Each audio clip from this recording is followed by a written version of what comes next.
যে যেটাই বলুক না কেন আমাদের প্রধান উপদেষ্টা জাতির উদ্দেশ্যে দেওয়া ভাষণে বারবার যেটা রিপিট করেছেন সেটাই দলের অবস্থান। ডিসেম্বর থেকে জুন মানে হচ্ছে ডিসেম্বর থেকে জুনের মধ্যে যত তাড়াতাড়ি সম্ভব।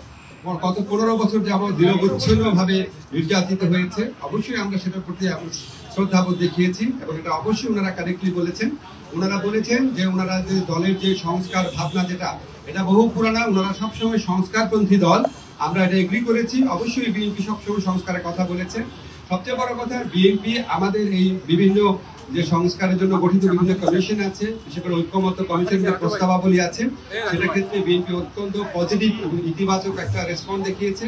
তারা বলেছেন যে তারা এই 2-3 দিনের মধ্যে ঐক্যমত্য কমিশনের সাথে মিটিং এ বসছে এবং অধিকাংশ সংস্কার প্রস্তাবের সাথে তারা ঐক্যমত পোষণ করে এবং জুলাই চার্টার খুব দ্রুত প্রণীত হয়ে যাবে, এটা তারাও আমাদেরকে আশ্বাস দিয়েছে। আমাদের কাছে মনে হয়েছে বিএনপি সংস্কারের ব্যাপারে অত্যন্ত আন্তরিক।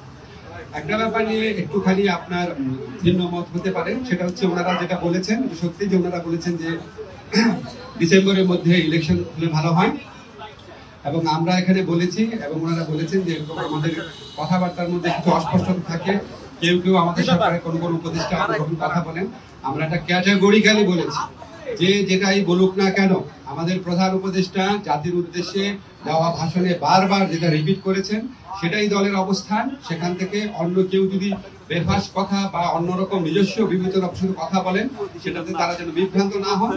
আমাদের প্রধান উপদেষ্টা ডক্টর মোহাম্মদ ইউনূস প্রথম থেকেই বলেছেন ডিসেম্বর থেকে জুন। আজকে আলোচনায় আমরা কয়েকটা বিষয় স্পষ্ট করেছি, সেটা আপনাদের বলি। একটা হচ্ছে ডিসেম্বর থেকে জুন মানে যে আমরা ইচ্ছা করে দেরি করে করে মে বা জুন মাসে ইলেকশন করবো সেটা না। ডিসেম্বর থেকে জুন মানে হচ্ছে ডিসেম্বর থেকে জুনের মধ্যে যত তাড়াতাড়ি সম্ভব। যদি আমরা ডিসেম্বরে সম্ভব হয় ডিসেম্বরে, না হলে জানুয়ারিতে, এভাবে বুঝিয়েছি যে ডিসেম্বর থেকে জুন মানে যে আমরা ইচ্ছা করে একটু বেশি ক্ষমতা ভোগ করার জন্য বা এমনি অকারণে আমরা 1 মাস 2 মাস বেশি ক্ষমতা থাকলাম, মোটেও সেটা না। ডিসেম্বরের থেকে জুনের মধ্যে যত তাড়াতাড়ি সম্ভব। এখন ওনারা কি জানতে চেয়েছে যে সংস্কার যদি হয়ে যায় এত দেরি করার মানে কি আছে? আমরা ব্যাখ্যা করে বুঝিয়েছি জুলাই চার্টার